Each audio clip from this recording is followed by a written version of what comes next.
kufuneka ahambe ayomvusa uPetros phakathi kwakhe. Kwathiwa ke amasebe makayoqhwitha esenzela into yobana isibane okanye umlilo uhlala uvutha esibingeleni.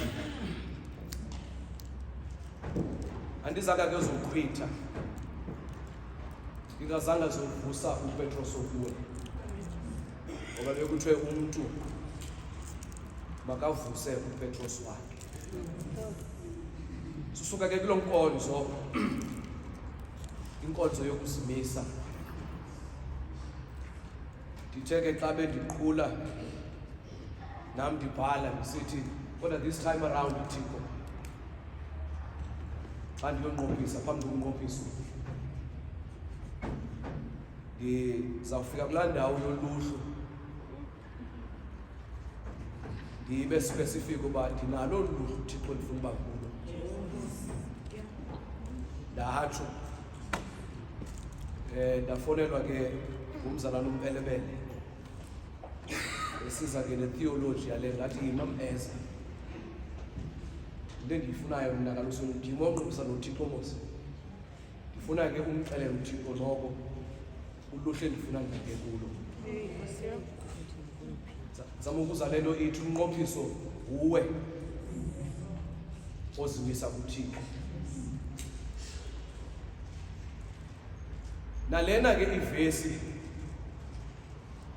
ndixakeke kakhulu iveki yonke ngoba iyingxaki esisahluko sifunde kuso. Sifuna ke bashumayeli le nto kuthiwa i-approach okanye u-approachable kwe-context, ngoba kunzima uthi pick and choose kwezi zinto zibalwe apha, uthathe ibene, ngoba zawugaxeleka kulaa nto ithi ndithathe i-text out of context. Beke ndakhupha yanye ingathi mnandi, ndithi banoyona abakhedamileyo ndihambe ngayo, ndabe ndikhuphe i-text out of context kaYesu. Zama ukuthi ke ndicela nihambe nam rhamente ukuthi ndibeka le vesi nje, kodwa i-approach yethu sawuhamba sidudule lo mcimbi ngokwe-context uYesu athetha ngayo, ngoba ubeka wasusa enye le isemveni kwayo izawukolapsa okanye le iphambi kwayo ayizugcwala. Rhamente yalapha ke eLosaba. Ngaloo mazwi ke ndicela ke sivane ke kwangoku ukuthi sihambeni ke ngaloo approach injalo, i-approach that is encompassing. Mhlawumbi ke into ezawusinceda ukwenzela into yobana sihambe sonke, mhlawumbi mandiyithethe kwangoku sisaqala, ndicuma zayithetha mva. Mhlawumbi sinikane lo mgomo uthi ukwenzela ubana singaphulukani, uthi God is much concerned with what we be than what we do. uThixo ukhathalele into esiyiyo okanye kufanele uba sibe yiyo ngaphezu kwento esiyenzayo. Mhlawumbi uba sinohamba nomgomo xa siqokelela uYesu sisiva uzama uthini kuthi, nam ndizama ukuzama ukucacisa uba uThixo uthini apha ke kwesahluko. Umbhali ke ndicela sivane simyeke uMateyu, sandele nje ukuthi uMateyu ngomnye wezavangeli zibhalayo. Abanye abashumayeli bathi ke zii-synoptic gospels. Simyeke nje whether wayengumuntu werhafu okanye kwazi kwathini, zonke ezo zinto sime kwindawo ethi apha kule ndawo sikuyo. uMateyu apha ku chapter 5 sidibana ke esibonisa uYesu emveni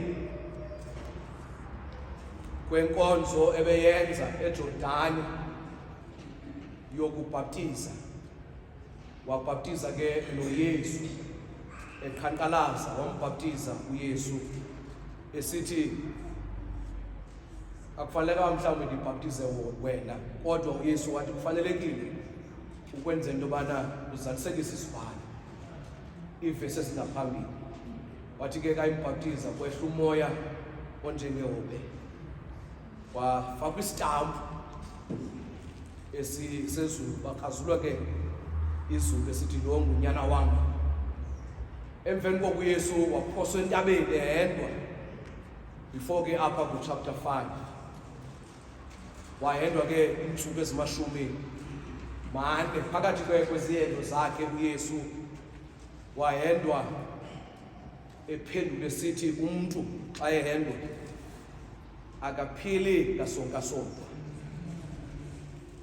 Kusemveni ke uba uYesu ebize abafundi bakhe abalishumi ebaqokelele, wababiza ke, siyazi isigaba zobizwa kwabafundi, and they became followers of Christ njengathi, ngoba nathi singabalandeli bakaYesu. uYesu ngoku apha kule scene, uMateyu ulapha eGalili kwintabana apha, okanye ayibizwa ngagama, kodwa isihloko sithi xa ibizwa le nto kuthiwa yintshumayelo yasentabeni, sermon on the mount, but intaba yona ayibizwa ngagama. Sithi ke mkhaya ezinye imbali okanye ngoba enye ixesha ungabizwa kwento uchaza uba ababhali babebonakalisa okanye babefuna uveza ukungabaluleki kwentaba, koko kubaluleke le nto yenzeka apha entabeni. uYesu uthi kuMateyu ebehamba ephilisa, ebehamba eshumayela, ebehamba efundisa abantu besuka kwimimandla eyahlukileyo, besuka koomadikapoli, besuka eGalili, besuka eJerusalem, oomaJudeya naphesha kweJordani, bezommamela uYesu esenza umsebenzi wakhe. Uthi ke uMateyu xa evula uthe akuzibona izihlwele uYesu, waza akuhlala phantsi, eza kuye abafundi bakhe, underline abafundi bakhe, beza kuye i-followers zakhe, akuhlala phantsi. Ithi ke iBhayibhile le ndula kuyo uYesu okanye ezingcali bekukho ngaphezulu ichapel. Andiyazi ichapel yazi uba ngesiXhosa, ichapel mandithi ke bekukho icawe bilapha phezulu eminceni, abantu bebenyuka nomphi umuntu ofuna uthandaza afike kuyo. Bekukho loo chapel, akakho kuyo kodwa usezantsi kwayo uYesu, wahlalela endulini. Abantu ke ndakhe ndayobukela ishow apha eKirstenbosch. Xa ubukele phaa kukho indawo ubukela ezantsi, kodwa uYesu wayehlelela ingentla kubafundi bakhe. Rhamente entle yakokwethu. Uthi ke mnye umbhali, njengoba ndisithi masiyiqhube yonke rhamente ndikhawulezile, le nto yenzeka apha uYesu le yi-kingdom manifesto, ezinto zibalwe apha zonke. Imanifesto ke Ilanto uqhela ukwenziwa ngabantu bepolitiki. Bafike banidolisela izinto abazawunenzela zona. Bazibise sawunakhela izindlu ukuze nisivotele le nale ezibangazenziyo kweli xesha sikhoyo. Sihambe siyobavotela bangayenzi. Kodwa uYesu wenza i-kingdom manifesto. Andisitsho yakroba omnye umbhali waqapheleka into yoba there are two kingdoms that exist. Zimbini izikumkani ezikhoyo. Enye obunye ubukumkani bobu sizalelwa kubo. The kingdom yokuqala. Lento ithi sonke sizalelwa esonweni. Le kingdom uthi ke lo mbhali ichief ya uLucifer, uSatan. Le kingdom sizalelwe kuyo.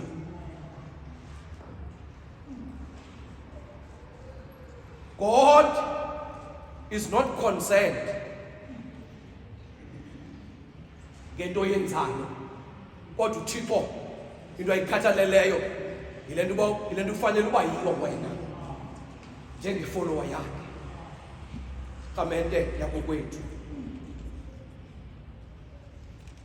Kodwa eyesibini kingdom yile kaYesu simlandelayo, the kingdom of God.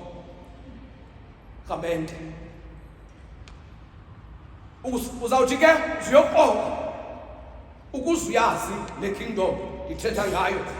Athetha ngayo umpostile xa ebhalela ibandla laseKolose. Isahluko sesokuqala la verse ye-13 athi xa ndimkota owasihlangulayo egunyeni lobumnyama wasifudusela ebukumkanini bonyana wothando lwakhe esinaye kuye inkululeko ngokuhlawuleka ngegazi lakhe. Ebhalela ibandla laseKolose echaza this kingdom umpostile uPawulos. Konela ukuthi khu ngoba thina sazalelwa esonweni. Ithi ke lento sonke debasalelwe esonweni nje. Kodwa inyaniso yona, the grace yiyo esincedayo to transfer us from this kingdom yasisa kule kingdom kaThixo. Le isibangela uba sithi kasivuka qho nangecawa sisithi thina imihla ngemihla sikwenza mkhulu wena. It is because of this kingdom esasuswa yigrace kaThixo. Zange sisukele. It was not our own doing basisuke kuyo, kodwa ufefe lukaThixo lwasilocate kwindawo sasikuzo. Njengabafundi bakaYesu balocatwa yigrace elobentlanzi kamente yalapha eLosaba kamente kaThixo. Itikiti ke longena kule grace kaThixo silibona apha kuJohane uMbhaptizi. Wake wayebiza abantu enhlamba emane sithi guqukani ngokuba ubukumkani bukaThixo busondele. Wamane sitsho uJohane litikitelo longena kobukumkani obunyanzelisa into yoba xa singene kwinkonzo yamawusile singene kulaa klasi kuthiwa yabaguquki, ngoba sizanywe into yoba silungiselele ukungena kubukumkani bukaThixo kamente yalapha eLosaba. Zawuqhawuqhawuka ke ngenxa yamaxesha ukwenzela into yoba ndingalilibazisi kamente entle yakokwethu. Konela ukuthi kuni ke uYesu apha udescribe kwesahluko kwesihloko who must be in this kingdom and who must not. Eqaphele ke pha ezantsi kuverse 20 emveni kwesivesi 12 sizifundileyo uYesu ubeka isitampu pha esithi ukuba ubulungisa benu abuthanda ugqithe kakhulu kubabhali nabafarisi anisayi kuze ningene ebukumkanini bamazulu, because waqaphela uba amaJuda ayefarasa. Lalithetha ngumprofethi uIsaya athi abantu andikhonza ngemilele kodwa inhliziyo zabo zikude kubi. Bafika abantu bacule kamandi ngoba amaculo nangoko abantu mhlawumbe bangakhona bathi elaculo besicula 196 hayi mani khalibe mali ngaculo bimhandi inkonzo yona kamente elaphendlusa andizawujika phansi kwale vesi ithi ke le vesi wahlala phansi besa kuya abafundi wenza into eyenziwa lanto kuthiwa zirugby, was-assume iposture yoba irugby ukwenzela uba ungabikho ntandabuzo uba uYesu naye ungumJuda. Wavula umlomo ke uYesu wathi banoyolo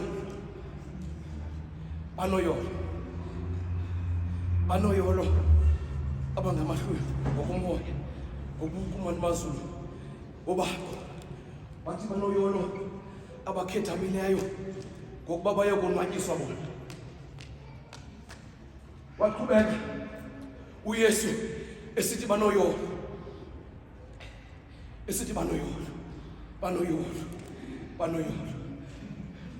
ndicela siyeke the benefit yoluyolo, siyeke likwecala uba kuza kwenza kantoni ngoba noluyolo.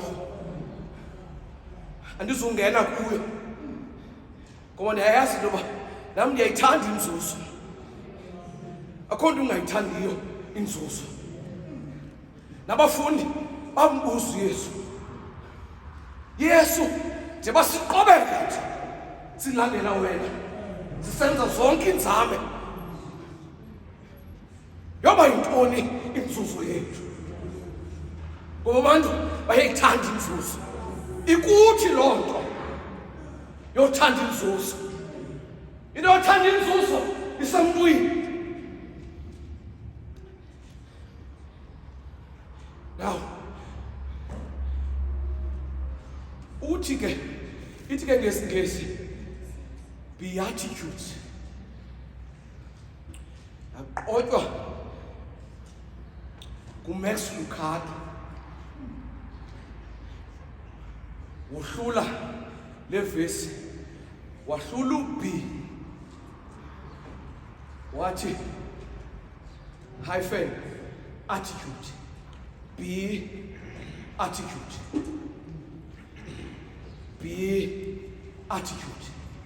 ngoba uYesu into ayizondeleleyo ngathi ayikokwenza,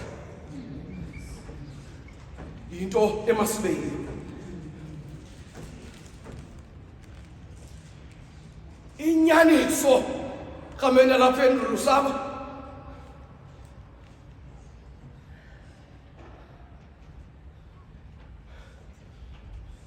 ngoba nje masihambe kunye ngale nto ndibonela ukuthi uverse 3 to verse 6 siziquke kamente, siziquke kwinto ethi u3 no5 le yobuhlwempu ngokomoya. Lanto bendisithi uba ndinohamba nayo ingayikhupha kwi-context sanele into ethi it relates to our spiritual bankruptcy. Uba ngamahlwempu ngokomoya. Ulukado ke uthi xa esichaza being beggars in God's soup kitchen. Ube ibhega kwi-soup kitchen yezulu. Ungafiki ngoclaima because uko wena. Xa ufika umzali epheka kitchen, you do not demand. You ask. Nangona nje ungowalapha. Uthi mama, ndicela isonka. Ngoba you are the beggar. Kwi-soup kitchen yezulu. Spiritual bankruptcy. Uyayiqaphela ke i-spiritual bankruptcy.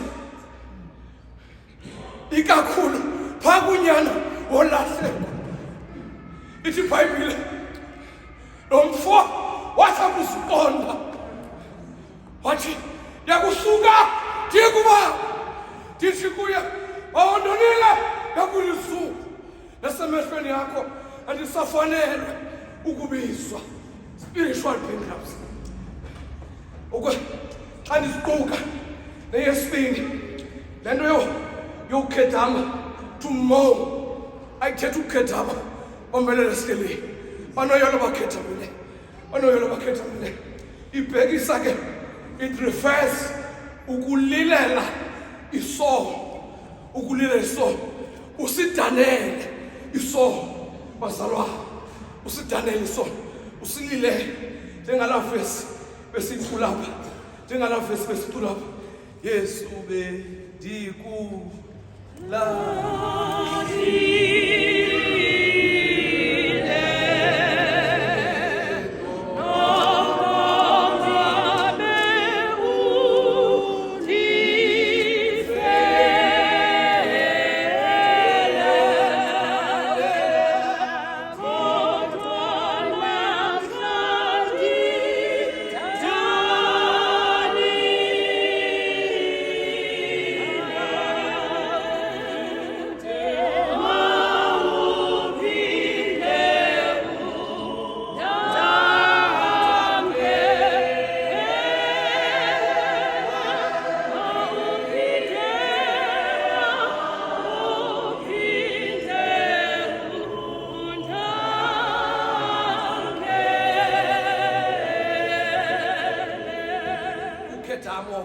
uthethwa apho ngezu.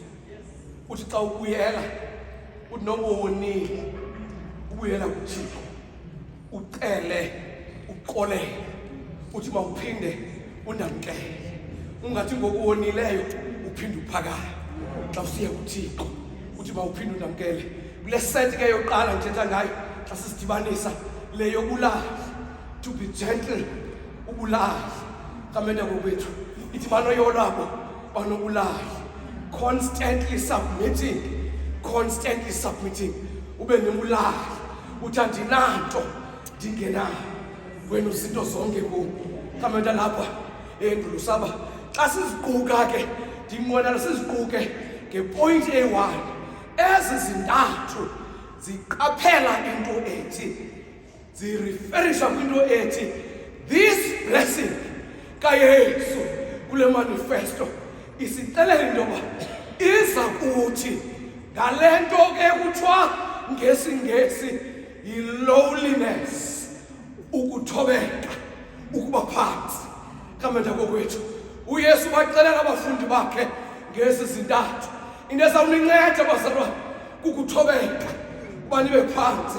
Kamenda kokwethu yabi laa verse ithi kamenda kokwethu laa verse kaMpostile nathi ukuthi ukuze ndingaziphakamisi inkosi yabeka ufiko enyameni ukuze ndingaziphakamisi. Kamenda lapha Losaba ndiyanqwela ukuthi ke masiyiqaphele loo nto. Kamenda lapha ke Losaba ngoba uYesu watsho xa ethetha wathi thabathani injongo yam niyithwale ngoba mna ndinobulali ndithobekile. uYesu esimlandelayo unobulazi, uthobekile, and therefore xa simlandela yayenzeleka into sithobeke alapha ebandleni sithobeke. Kamenda lapho ke Losaba eyesibini neyokugqibela nephambi kokugqibela isethi zine ke apho kule sethi ithi banoyolo abalambela abancanelwe ubulungisa obazalwane. This one and then sithi akho ibalulekileyo enye kwenye ziyathungelana ziyalandelelana uyawuzifithisha uba ulunga kwethu wena mhlawumbi khona oshota ngayo.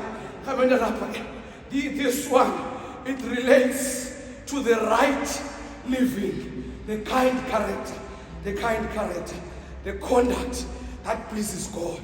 Kamenda apha ngobe sibekwicawe belapha bekwintlanganiso belapha Losaba nathi ngempazamo ndavalela umama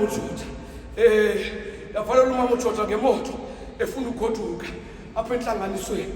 Ndavalela umama uJuda kanti ka nifike emotweni ndafike kudala elindile efuna uphuma bendimbonile emane ehle senyuka kandiyiqaphele kanti ka ndifika kuye ngathi mama ndiyaxolisa kakhulu ndifike late ngathi ngongcama ndamisa imoto kwindawo yokufutshane.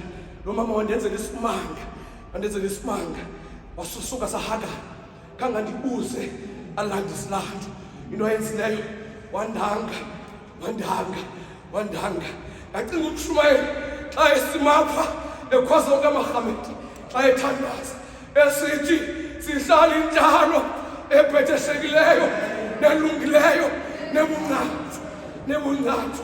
Kamenda lapha Losaba loo nto ecelwa kule verse righteousness, right living. Eyesibini kule set banoyolo banenceba, merciful people banoyolo bamnceba. Umuntu olungileyo okwazi ukwenza inceba, akwazi ukwenzela inceba, angakwenzela inceba because ufunile okanye because ucelile, akwenzela inceba because wafumana inceba. Kamenda lapha Losaba inceba efama siyayenza ayingebe inceba yokwenza mayibe inceba esuka ngaphakathi because senzela inceba. Nathi kuyafoneleka into yoba abantu bakaThixo sibenzela inceba. Kamenda lapha Losaba kule sethi ke ithi banoyolo abahlambuluke inhliziyo, people that have pure heart. Nonqena kuzibalekisa ke enye kwenye kodwa zonke ziyingxaki. Kamenda ziyingxaki zonke. Kamenda lapha Losaba lento ithi abantu who are sincere with integrity, pure hearts. Sometimes those people are misunderstood. Abantu abanenhliziyo enyulu are misunderstood.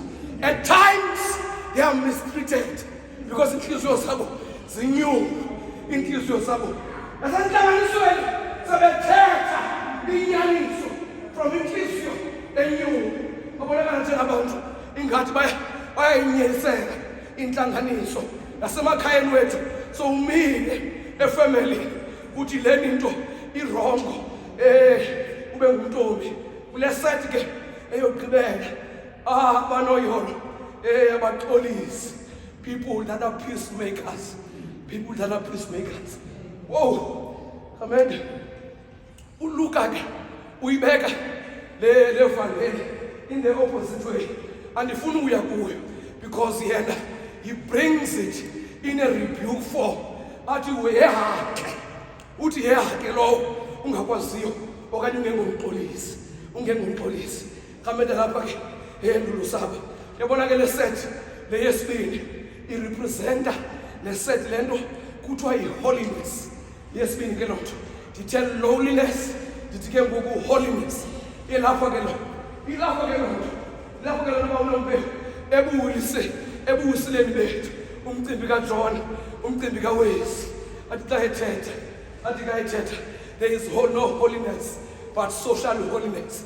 Andizungena ke kulo mcimbi, kulo blessing leyo yokugqibela ke bendifune kuyo ithi ke vuyani niqobe, ithi ke le banoyolo abathushiswa abathutshiswa ngenxa yokulungisa, those who are persecuted.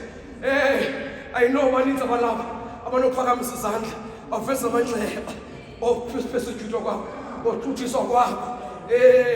Kamele lapha Losaba ngoba siyathutshiswa kweli lizwe in many forms nakwifamily zethu emisebenzini ezitaweni siyathutshiswa ezitaweni kamele kokwethu. Lesathi ke mandingangeni kakhulu but what I know uthi Yesu, rejoice and be glad, rejoice and be glad. Why? Ngoba umvuzo mkhulu emazulwini, to the kingdom ebendithetha ngayo umvuzo mkhulu. Uthi benze njalo ukubathutshisa abaprofeti abephambi kwenu. Lento yenzeka kuyo budala ayiqali kuwe, lento yenzeka kuwe udala yenzeka nakabangaphambili. And therefore endure, and therefore persevere. Ngoba lenze njalo nakubaprofeti abangaphambili. Yagoduka ke ngoku sithandaze kamende yalapha Losaba. I said apha kuni, owethu Yesu ukhathalela oba ufuna ukhathalela lento ufana uba uyiyo ngaphezu kwemisebenzi yakho kamenda kokwethu. Because you do not become the right person by doing the right things. And in Kamenda, and to flag is, you don't become the right person or the good person by doing the right things or the good things.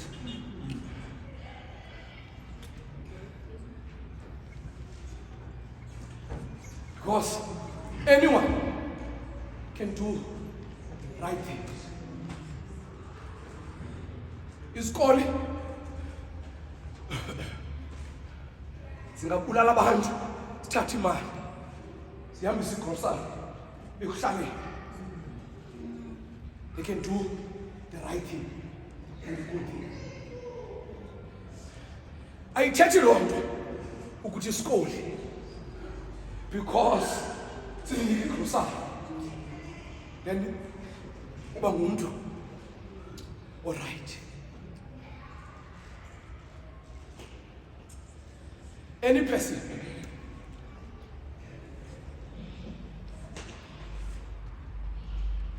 Kamende say in Losaba, there are people who can be religious and not spiritual. Amen. There are people angaba religious kodwa angabikho spiritual. Ikawa yenzaka awa yabulala ngoba the followers abafundi baka Yesu balahlekana ne manifesto kaThixo, ne manifesto yasentabeni. Because okanye mandisi abantu aba-religious ngabantu abayaziyo ba ikawa yasewisile ingena ngo-10 ikawa yasewisile futhi ngemini ethile kwikawa yasewisile imini yomnikelo. Bayazi they are religious, bayazi lonto ba-religious futhi bayamazi umshumayelo ba xa esuka kulani page uzawusuka apha abheka apha, and yet they are not spiritual. Akude. My message to you today for the kingdom, lendithetha ngayo. I want to close by saying that ndincedwe ukuphuma okanye mandigqithe kule ndawo mhlawumbi nizawushota mhlawumbi okanye ndiyashota kwabo I must also say, there are those people who are spiritual, but they are not religious. Umzekelo manje nawo mna utata wami onizalayo umuntu obomvu utata omzalayo umuntu obomvu. I know he is a spiritual man because ukwenza kwakhe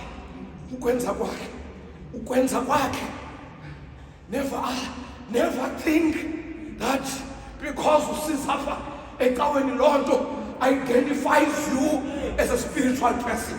No, utata knows oba noma kumqimbi ngoba kuyanyanzeleka into afike ngexesha athethe ilizwi noba kayenzanga enye into. Zonke izinto zenzayo utata, they are in order. He respects everything and every person.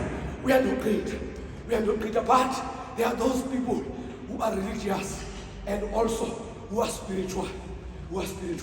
Can you mean mhlawumbe I will explore more kulo mcimbi ka-spirituality. Njenganjena noma phambi kwabo nathi bayimanyelweni icawu yaqobeka. Yes, we can try and address the church membership ukungeza abantu ecaweni kaThixo ngemigaqo yecawa. Singayenza lokho because we are religious people. Singamane sithi ngelethu ixesha emanyelweni umuntu abangekho ixesha elithile kuyanyanzeleka into yoba simsike ayoqala kwinkonzo yabaguquki, kodwa kanti ngalo xesha siyamenzakalisa kanti owethu uThixo kwikingdom yakhe uvula izandla uthi banoyo lwabo who are merciful, banoyo lwabo banenceba bayakwenzela inceba bona. I have seen abantwana bakaThixo bejikwa besithi bafuna ufebe lukaThixo because they are not worthy. Mama uThixo ajikwe kuthiwe awukalungi kanti lo muntu akalunganga ngokwethu i-description kanti ngokweyesu ulungile. Simkhabele ngaphandle lo muntu njalo kamele manqibe yo ixesha limshile manqibe. I want to say to you, I want to close by saying ubuhle bakho lento ndithi benthe kumitheme ithi uYesu is concerned ngalento ekufanele uba yiyo as a follower of Christ and not ngalento uyenzayo. Ezinto uzenzayo zi-right. There's nothing wrong ukuzenza ezinto usenzayo, but ezinto sizenzayo kamele seyendlulo zayo kufaneleke basizenze. But what is important apho ukuthi ubuhle bethu or ubuhle bakho nokufaneleka kwakho barhamente asendlu Losaba barhamente mabungaxhomekeki kwizinto zenzayo. Suba mhle by actions. Suba mhle ngembonakalo. There's nothing wrong uba mhle nge-actions nangembonakalo, but that must not define who you are as a follower of Jesus. Mayingakudefine loo nto. Suba mhle ngothetha. Athethe kamandi umntu kanti ngaphakathi lakhe alinjalo ingaphakathi lakhe bamhle ngaphakathi ngoba yasenzakalisa abantu abahle ngembonakalo nangokuthetha bayasenzakalisa because we think ngabona abantu bafanelekileyo baba sibabeke futhi nakwi-positions of power because bathetha kamandi ukwenza kwabo bahle futhi bafanelekile wathi ukuthetha kwabo kuyasenzakalisa. Kamenda lapha endlu Losaba, I want to say kuni kanti ifanayo kamenda endlu Losaba ncedeni bakamende into encane ebangela ba sonke sigaxeleke kule meko sigaxeleka kuyo, phansi ke kwale verse xa ndigoqa sigojuka into ethi bakamente ndandithethwa nguMax Lucado ethi be careful, be careful, be careful. There are those people who are closer to the cross but far from Christ. UTuMax Lucado le ngxaki sinayo sonke necawe yethu nenami ndiyabandakanyeka kwinto ethi masiyiqaphele. Uzuhambe namhlanje uyosibuza kwakubukumkani ndithetha ngabo undawuni wena. Are you only closer to the cross but far from Christ? Are you closer to the cross? Because yes, we are closer to the cross. We are closer to the cross. We are closer to the cross. So how many of us are closer to Christ? How many of us are closer to Christ? But once we move and be closer to Christ, not to the cross, because umnqamlezo washumayela indabaleke komnqamlezo kwinkonzo yobuwisi. Umnqamlezo umuntu obethelele emnqamlezweni wafa ngenxa yomnawe ukwenzela into yoba zonke izono zethu ziqolelwe mna nawe siqolelwe rhamente kokwethu. And that rhamente is what should define our relationship with God. It is Christ.